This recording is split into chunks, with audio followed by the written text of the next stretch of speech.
하나님의 그 은혜와 사랑이 여러분과 함께 하심을 믿습니다. 어느덧 1월의 마지막 날입니다. 내일부터 2월이 시작이 됩니다. 여러분 새로운 이 한 해 한 달을 잘 보내셨습니까? 네, 잘 보내신 것 같습니다. 네. 자, 이 한 달을 보낸 결과는 여러분이 기대했던 것과 같습니다. 네, 여러분이 기대했던 것과 같은 거예요. 무슨 말일까요? 사실 사람들은 자신의 기대와는 다르게 내 속에 잠재되어 있는 생각이 지배하는 것을 볼 수가 있죠. 네. 내 속에 잠재되어 있는 생각과 믿음에 의해 우리는 지배를 받고 있는 것이죠. 새해가 돼도 달라지지 않는 이유가 여기에 있습니다. 자, 달라지기 위해서 우리는 어떻게 해야 할까요? 우리가 새해가 되어서 한 달을 살아봤는데 정말 내가 달라졌나 생각할 때 그렇지 않은 사람들이 대부분인 것이죠. 거의 95% 이상의 사람들이 달라지지 않고 그냥 그대로 살았을 가능성이 큽니다. 자, 그렇다면 우리가 이 새해를 살아가면서 이제 내일부터 2월 달인데 나머지 11개월 동안 우리에게 남아있는 11개월 동안에 정말 열매를 맺고 능력 있는 그런 삶을 살기 위해서 우리는 어떻게 해야 될까요? 그것은 내 삶을 새로운 믿음으로 바꾸는 거예요. 내 속에 내재되어 있는, 내 속에 잠재되어 있는 그런 과거의 믿음이 아니라 새로운 믿음으로 갈아 끼워야 한다는 것이죠. 갈아 끼워야 됩니다. 마찬가지로 여러분 요즘에 전기자동차가 이야기가 많이 나오고 있는데 전기자동차도 배터리가 나중에 다 쓰게 되면 이 배터리를 바꿔야 되는 거예요. 이 오래된 배터리를 계속 달고 다니면 달릴 수가 없어요. 나중에 달릴 수가 없습니다. 그래서 나중에는 이 배터리를 갈아야만이 이 전기자동차가 갈 수 있게 되는 거예요. 다시금 새로운 자동차인 것처럼 아주 새 거인 것처럼 다시금 달릴 수 있는 것이죠. 우리도 마찬가지예요. 우리 속에 있는 내재되는 잘못된 믿음이 우리로 하여금 앞으로 나아가지 못하게 합니다. 그렇기 때문에 우리에게 새로운 믿음으로 교체하는 겁니다. 새로운 믿음으로 교체해서 과거의 나를 가지고 있는 이 잠재의식을 버리고 우리를 새롭게 하는 믿음으로 무장되어 나갈 수 있기를 소원합니다. 곧 하나님을 믿는 그런 믿음으로 새롭게 무장되어 우리가 전진해 나갈 수 있는 은혜가 우리에게 임할 수 있기를 소원합니다. 자, 창조의 하나님께서 우리를 새롭게 하시는 거예요. 우리 안에는 새로운 것이 없어요. 하지만 창조의 하나님을 의지하며 그 창조의 하나님이 우리를 새롭게 하시고 새로운 아이디어를 주시고 새로운 길을 우리에게 열어주시고 우리를 새로운 능력으로 인도해 주실 줄 믿습니다. 여러분, 그 하나님을 통해 우리는 새 일을 시작할 수가 있는 것입니다. 그래서 여러분 다시 하나님을 믿는 그 믿음으로 2024년도 나머지 11개월 동안 정말 여러분 열매 맺는 그런 삶이 될 수 있기를 소원합니다. 하나님의 능력이 여러분 속에 임재하고 능력이 나타나는 은혜의 삶이 될 수 있기를 소원합니다. 이 하나님을 통해 우리는 새로운 일을 시작할 수가 있습니다. 그 하나님을 기대하며 믿음의 역사가 일어나는 은혜로운 삶이 될 수 있기를 소원합니다. 자, 히브리서의 말씀을 우리가 같이 나누고 있는데 가장 그 핵심인 11장의 말씀을 나누고 있습니다.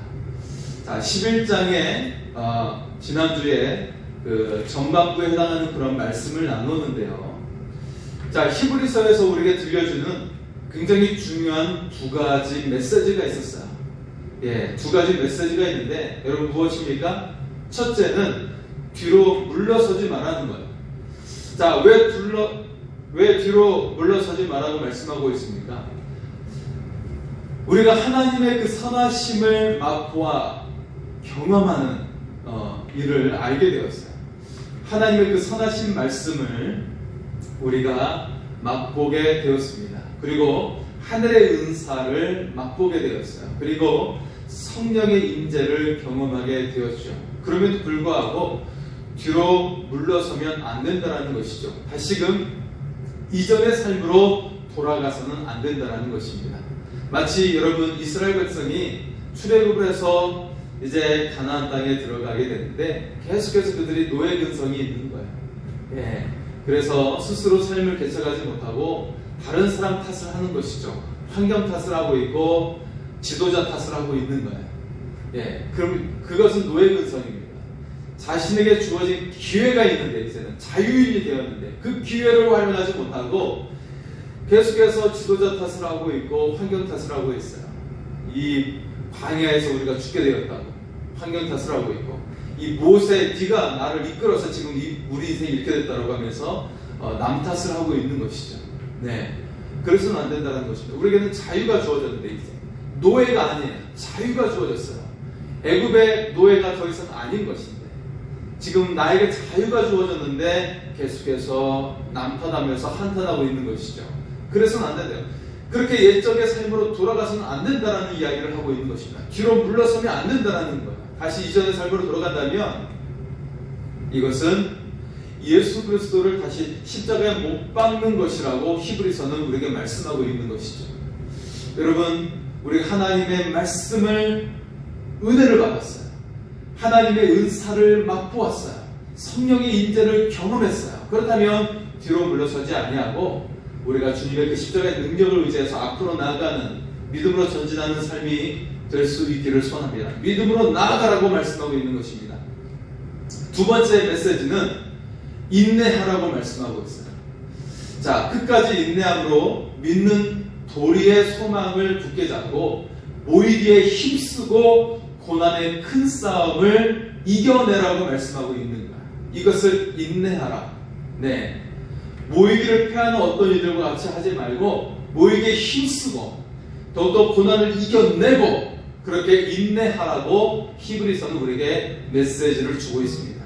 여러분, 인내하십시오. 지금 코로나 이후에 많은 교회들이 절망에 놓여 있고 지난 사랑의 교회에서 지난해 10월 29일 날 한국계 섬김의 날이라고 해서 전국에 있는 7,000명의 목회자가 모이고 5,000개의 교회 리더들이 모였어요. 예, 어마어마하지 않습니까? 5,000개 교회 리더들. 우리 교단의 교회가 1,600개예요.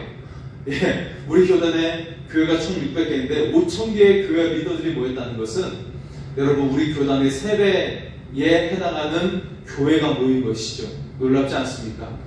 거기에서 모여서 목회자들에게 메시지를 증거하는데 수많은 목회자들이 이 코로나 때문에 우울증을 앓고 있다는 거예요. 우울증을 앓고 있다는 거예요. 예. 그래서 상당수의 한국 교회가 아니 미국 교회도 마찬가지로 굉장한 이 코로나로 인한 피로감과 어려움을 겪고 있고 많은 교회가 문을 닫고 있는 현실 속에 놓여져 있습니다. 미국 교회든 한국 교회든 마찬가지로 그럽니다. 네. 저의 이제 친척 중에 미국에서 열심히 섬기고 계신 분이 계시는데 거기가 이제 세들백 교회 LA 지부였는데, LA 지부인데 거기가 원래 5,000명이 넘는 교회 성도들이 모였는데 3분의 1로 줄었다는 거예요. 청년들은 젊은 사람들이 나오지 않는다고 이야기하고 있어요. 나이 든 사람들만 출석하고 있다고 하면서 굉장히 걱정하고 있는 그 친척분의 이야기를 들었습니다. 미국 교회도 3분의 1로 줄어든 상황이에요. 한국 교회도 지금 회복의 길로 들어서고 있지만 굉장히 어려운 가운데 놓여져 있죠. 이때 우리에게 주시는 메시지는 인내하라는 거예요. 하나님의 역사는 반드시 일어나게 될 것이고 우리가 결국 믿음으로 인내하며 나아가면 하나님께서 이 모든 것들을 회복해 주실 뿐만 아니라 새로운 역사를 일으켜 주실 줄 믿습니다. 여러분, 히브리서가 쓰여진 그때 상황을 한번 보십시오. 많은 사람들이 그 핍박과 혼란의 그 상황을 보고 하나님을 믿는 것, 예수님을 믿는 것을 떠나고 있는 그런 상황 속에 놓여져 있었어요. 야, 이렇게 힘든데 우리가 예수님을 믿으면 될까? 야, 다시 유대교로 돌아가야 되지 않을까? 우리가 혜택도 받지 못하고 우리가 불리한데 다시금 유대교로 돌아가야 되지 않을까, 그런 분위기 속에 놓여져 있었어요. 네, 그런 속에 있었지만 여러분 한번 보세요. 그 시점으로 얼마 되지 않아서 로마는 기독교를 공인합니다. 더 나아가서 기독교를 국교로 받아들이게 되는 일까지 일어나게 됩니다. 네, 이런 역전의 상황이 일어나게 된 역사적 사건이 있었습니다.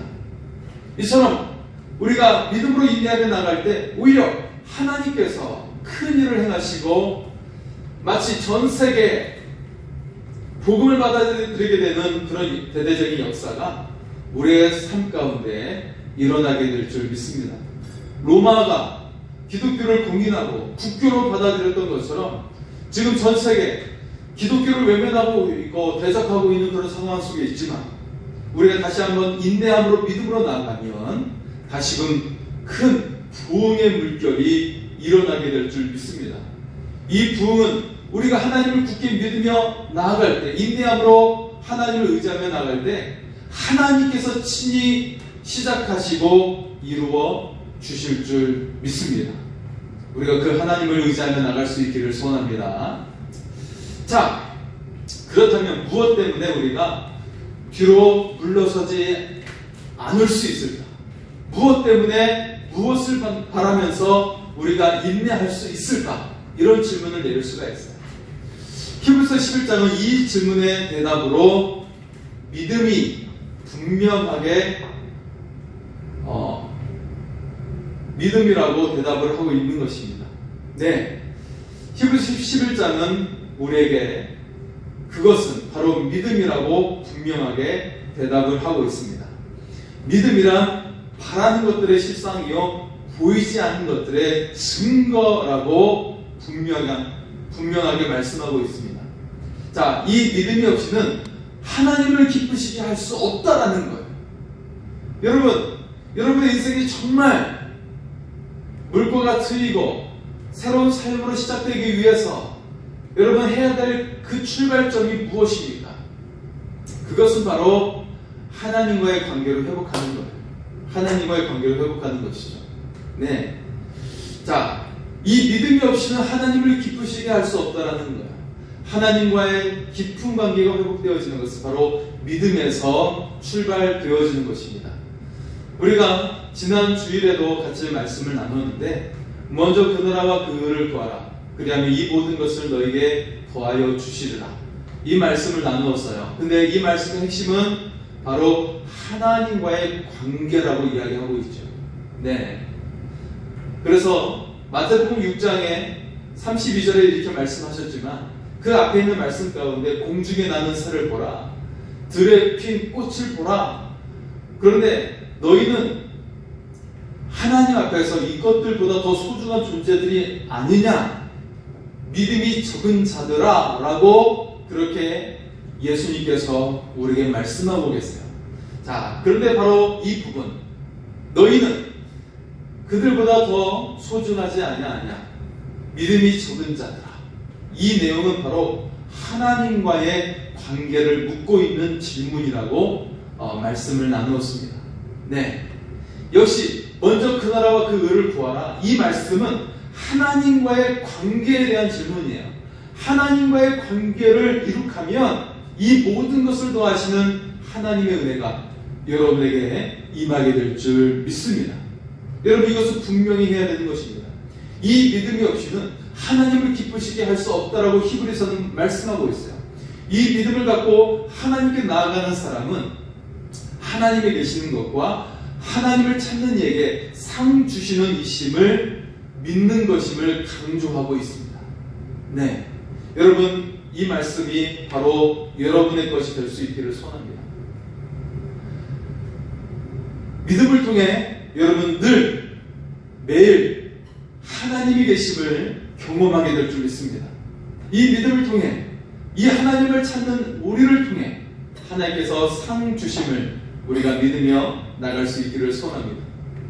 자, 구체적으로 어떻게 사는 것이 믿음, 바라는 것들의 실상이요 보이지 않는 것들의 증거임을 경험할 수가 있을까요? 자, 바라는 것들의 실상은 주관적인 것이죠. 내가 스스로 느끼고 경험되고 믿어지는 것이죠. 반면에 보이지 않는 것들의 증거는 미래의 소망이 실현되어 하나님의 약속이 사실로 드러나게 된 것을 말씀하고 있습니다.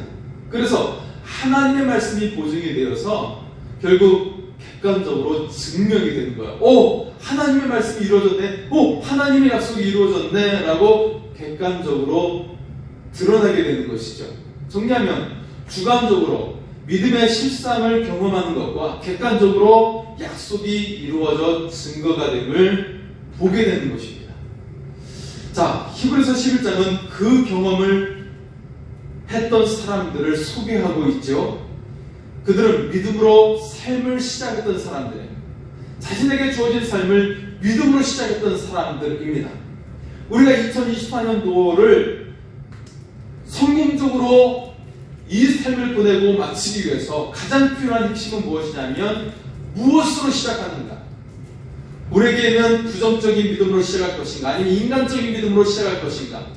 그것이 아니라 우리가 하나님을 믿는, 하나님께서 내 삶의 위대한 일을 이루실 것을 믿는 그 믿음으로 시작하고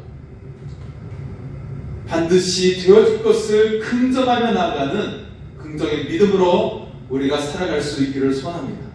반드시 하나님께서 이루시고 여러분에게 여러분이 하고자 하는 일보다 여러분의 그 힘으로 하는 것보다 더 풍성한 은혜의 역사가 일어나게 될 줄 믿습니다.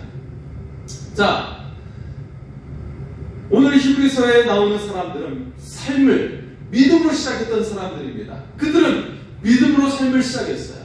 그들은 믿음의 삶을 살아냈습니다. 오늘 말씀을 통해 우리도 믿음으로 2024년도를 살아갈 수 있기를 소원합니다. 믿음으로 삶을 살아낼 수 있기를 소원합니다. 오늘 본문에 많은 사람들이 등장하고 있죠. 히브리서 11장에 가장 그 중심에 서 있는 그런 인물들이 나오고 있는 것이죠. 크게 두 부분으로 나눌 수가 있는데, 첫 번째 부분은 족장 시대인 아브라함과 이삭과 야곱과 요셉에 대한 것입니다. 둘째 부분은 출애굽 시대인 모세에서부터 기생 라합에 대한 이야기를 하고 있습니다. 자, 첫 번째 내용, 족장 시대의 믿음의 사람들이죠. 첫 번째 주인공들은 17절에서 22절에 소개된 아브람과 그의 후손인 이삭, 그의 아들 야곱, 그의 아들 요셉으로 나오고 있어요. 여러분, 아브라함은 어떤 사람입니까? 19절의 말씀을 볼까요? 그는 어떤 믿음을 가지고 있는지 소개합니다. 19절입니다. 그가 하나님이 능히 이삭을 죽은 자 가운데서 다시 살리실 줄로 생각한지라. 비유컨대 그를 죽은 자 가운데서 도로 받은 것이니라. 아멘. 믿음으로 아브라함 이삭을 드렸죠. 그냥 아무런 생각 없이 자신의 아들을 드리고자 한 것이 아니었어요. 아브라함은 이삭을 모리아산에 데리고 가서 거기서 제단에 올리면서 그는 믿었던 분명한 근거가 있었습니다. 그것은 하나님께서 친히 이전에 그에게 주셨던 말씀, 이삭은 내 자손이니라, 이삭을 통해 내 자손이 나오게 되리라 라는 말씀을 굳건히 믿었다라는 거야. 때문에 비록 이삭이 희생제물로 올려진다 할지라도, 그가 죽는다 할지라도 하나님께서 다시 살리실 것을 믿었다라는 것입니다. 하나님이 그런 능력이 있는 분임을 믿었다라는 것이죠. 자, 이 말을 정리하면 그는 말씀을 들었고 그대로 믿었고 실천했다라는 거예요. 세 가지 시스템이 작동하고 있는 것이죠. 믿음의 시스템, 듣고 믿고 실천했다라는 거예요. 이게 바로 믿음의 시스템입니다. 우리의 믿음이 실제가 되어 나오기 위한 그런 과정이 바로 여기에 등장하고 있는 거예요. 말씀을 듣고 그대로 믿고 실천했다라는 거예요. 이게 바로 믿음이 실제가 되어 생성되어지는 과정이에요. 마치 공장에서 디자인해서 그 물품을 찍어내듯이 그 하나님의 말씀을 그대로 상상해서 들었더니, 그대로 믿었더니 되어진 것이죠. 공장에서 디자인한 대로 디자이너가 그렇게 설명해서 말한 대로 그렇게 직접 제작해서 옷을 만들어 내는 것과 같은 거예요. 여러분, 공장에서는 물건을 만들어내는데 왜 여러분의 삶 가운데 믿음의 삶을 만들어내지 못합니까? 우리가 온전히 그것을 받아들이지 못하기 때문에, 그렇게 믿음으로 살아내지 못하기 때문에 그런 것입니다. 공장에서 물건을 만들어내듯이 여러분의 삶에도 그렇게 믿음의 역사가 실제가 되어 나오게 될 줄 믿습니다. 자, 믿음으로 이삭도 야곱과 에서에게 축복을 했어요. 구체적으로 이 축복의 결과를 언급하고 있지는 않지만 그 대신에 장차 있을 일에 주목하고 있다는 거예요. 이 공정이 까다롭고 이 상황이 어렵고 그것을 따진 것이 아니라 장차 되어질 일을 주목하고 축복했다라고 말씀하고 있는 것이죠. 여러분, 이삭이 야곱에게 축복하는데 야곱이 지금 어떤 상황이에요? 형 에서가 장자권을 빼앗았다고, 장자의 축복까지도 뺏었다고 형 에서가 야곱을 죽이려고 하니까 야곱이 이제 도망가야 되는 상황인데, 도망가기 직전에 어머니 리브가를 통해서 아버지 이삭에게 축복을 받고 있는 장면이에요. 그가 뭐 소유가 있습니까? 아버지로부터 물려받을 유산이 있어요? 없어요. 전혀 없어요. 오히려 아브라함에게부터 이어진 유산이 이삭에게 이어졌지만 그 유산이 어디로 가고 있어요?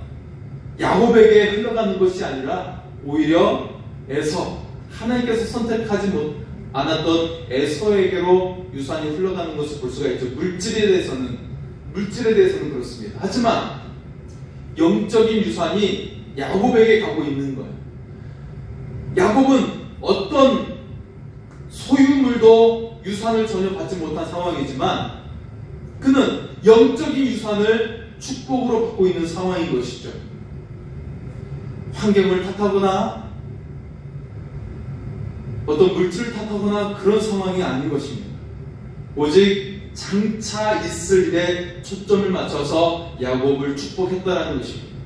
이걸 분명히 보십시오. 이삭이 야곱에게 유산을 주지 못하고 있습니다. 왜냐하면 야곱은 외삼촌 라반의 집으로 떠나야 하기 때문에, 도망가야 되기 때문에 그렇습니다. 오히려 하나님은 이 외삼촌 라반의 집에 그가 거하면서 하나님의 손길의 역사로 그가 자신에게 합당한 그런 대가를 받는 것을 볼 수가 있죠.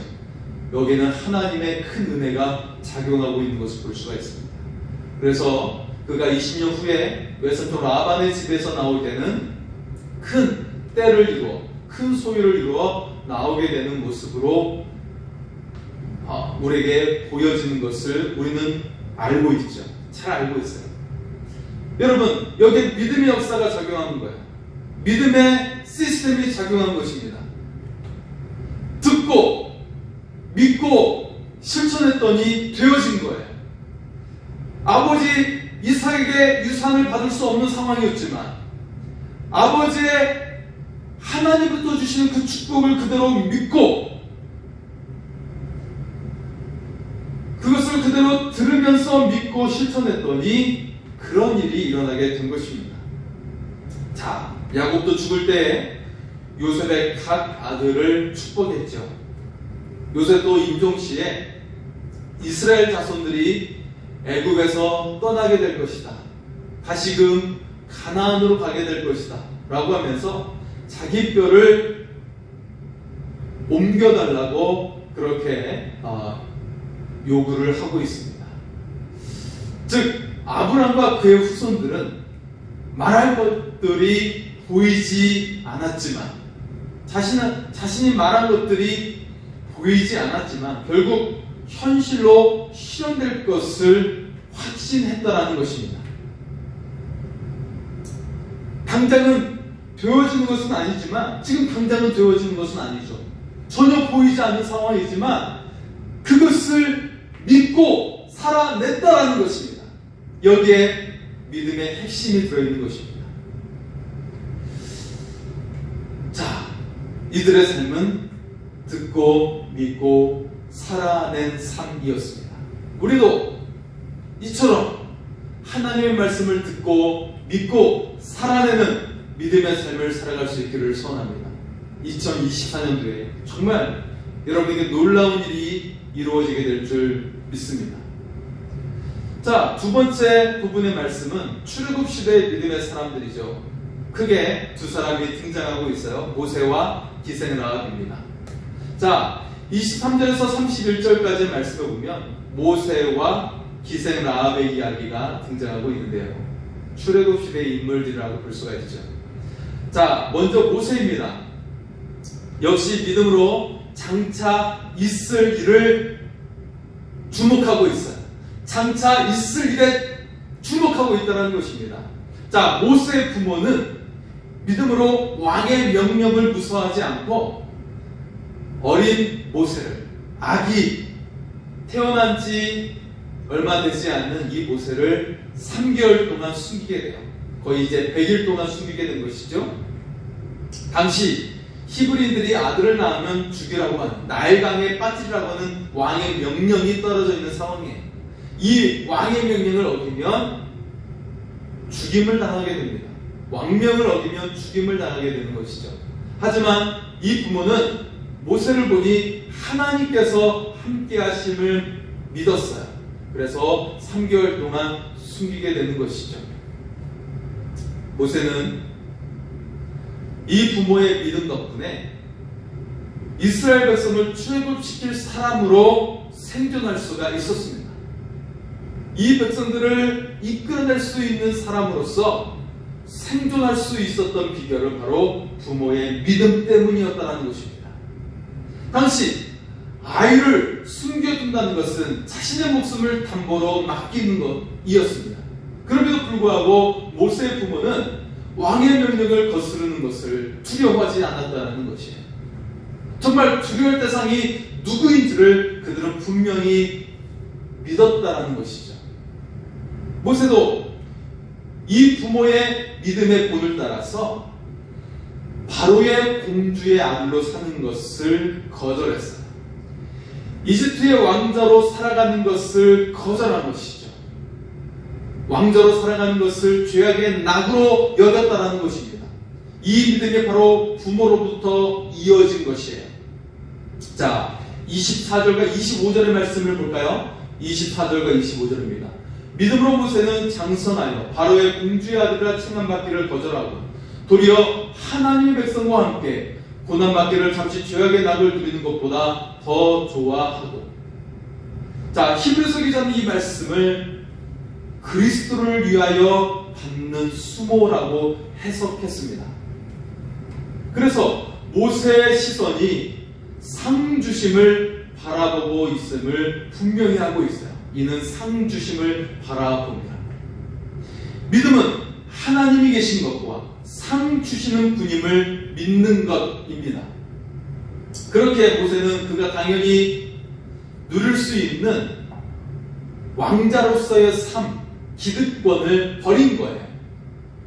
이 세상에서 누리는 기득권을 그는 버린 거예요. 그리고 이집트의 왕이 주는 상이 아니라 하나님을 바라보며 살기로 결단한 것입니다.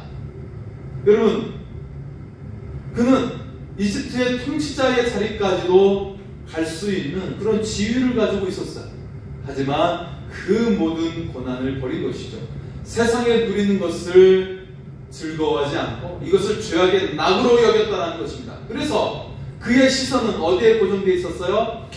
하나님의 백성을 이끌어내는 것, 이것이 하나님의 상 주심임을 분명히 믿었다는 거예요. 그것이 고난의 길이고 굉장히 힘든 길이었지만 오히려 거기에 하나님의 영광이 있고 하나님의 시선이 있다는 것을 믿고 그 삶을 그가 살아낸 것이죠. 자, 히브리서를 읽던 당시의 사람들은 눈앞에 놓여있는 고난으로 말미암아 영원한 구원을 소홀히 하고 있었어요. 네, 지금 삶이 내가 예수님을 믿으면 고난이 많이 오니까 삶의 불편함이 많이 오고 손해를 보고 세금을 더 내야 되고 혜택을 보지 못하는 상황이 오니까 영원한 구원에 대해서 소홀히 여기고 있는 상황이었던 것이죠.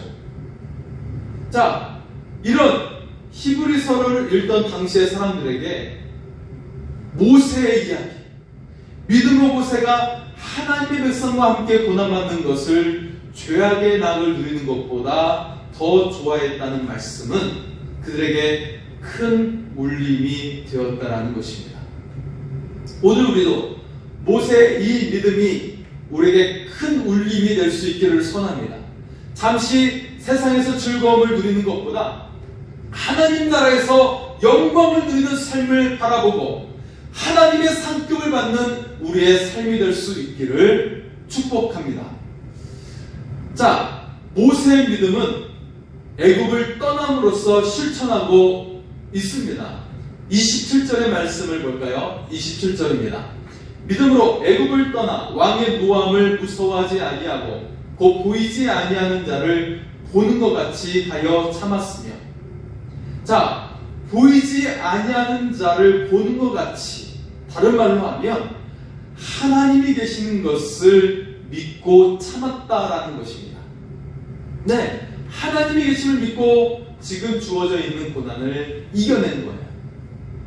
눈에 보이는 바로의 권력과 위협보다 눈에 보이지 않지만 영원하신 하나님을 믿으면서 인내하며 살아간 것입니다. 자, 그 결과 유월절과 피 뿌리는 예식도, 그리고 홍해를 가르며 지나가는 그런 일들도 믿음으로 눈에 보이지 않는 것들의 그 증거를 입증하실 그 하나님을 믿으면서 나아간 것입니다. 그리고 그를 이어서 지도자가 되는 여호수아를 통해서도 여리고 성을 돌게 된 것도 보이지 않지만 눈에 보이지 않는 것들의 증거를 입증하실 그 하나님을 믿으며 나갔기 때문에 이처럼 여리고 성을 돌 수 있었던 것입니다. 뿐만 아니라 믿음으로 기생을 하고 또 여리고가 멸망할 때에 구원의 약속을 믿은 거예요. 그래서 죽음을 무릅쓰고 정탐꾼을 평안하게 영접했던 것이죠. 결국 여리고 사람들과 함께 멸망당하지 않고 구원을 받았습니다. 더 나아가 이 라합은 예수님의 족보에 속해 있는 그런 믿음의 선조 중에 한 사람으로 남을 수 있게 되었습니다. 자, 오늘 말씀은 우리에게 두 가지 교훈을 주고 있습니다. 첫째, 믿음이란 하나님의 말씀을 믿고 먼저 순종해야 한다는 것이죠. 그러면 경험을 통해 입증이 된다는 것입니다. 자, 순종은 그렇게 살아내는 거예요. 그 말씀이 그대로 될 것을 믿으며 살아내는 것이 순종이에요. 바라는 것들의 실상이 될 수가 있고 보이지 않는 것들의 증거가 될 수 있는 비결이 바로 여기에서 나오는 것입니다. 이와 같이 그런 믿음의 일들이 일어나기 위해서는 하나님의 약속을 믿고 순종할 수 있어야 한다는 것입니다. 어떤 조건이나 환경에 상관없이 순종할 때 믿음의 역사가 일어나게 된다는 것입니다. 아브라함이 이삭을 바친 것도 모세의 부모가 모세를 왕명을 어기면서까지 숨긴 것도 말씀을 믿고 순종했기 때문이었습니다. 모세가 어린 양의 피를 문설주에 바르면서 이처럼 마지막 그 장자의 저주를 뛰어넘은 것도, 이처럼 유월절에 이를 지킨 것, 그리고 홍해를 건너간 것, 이 모든 것들이 바로 하나님의 말씀을 먼저 믿고 순종할 때 이루어진 일이었습니다. 인내함으로 견디고 나아가면 보이지 않던 하나님의 뜻이 드러나고 증명이 되어지는 것입니다. 우리의 삶의 자리에서 바라는 것들이 무엇입니까? 지금 여러분이 간절히 바라는 것은 무엇입니까? 먼저 주의 말씀에 순종할 수 있기를 바랍니다. 그걸 그대로 믿고 살아내는 것입니다. 그러면 우리의 방법이 아니라 하나님의 방법으로 이루시는 것을 경험하게 될 줄 믿습니다. 둘째 교훈은 이 믿음은 삶으로 증명되고 결국 자녀들에게 영적인 유산이 된다는 것입니다. 아브라함의 믿음이 그의 자손들로 하여금 믿음으로 살아갈 수 있게 했습니다. 이삭, 그 아들 야곱, 그 아들 요셉에게 이어지면서 믿음으로 계속 살아내게 된 것입니다. 보이지 않는 증거들을 가슴에 품고 믿음으로 살아가게 한 것입니다. 모세의 부모의 믿음도 모세로 하여금 믿음으로 살아가게 했습니다.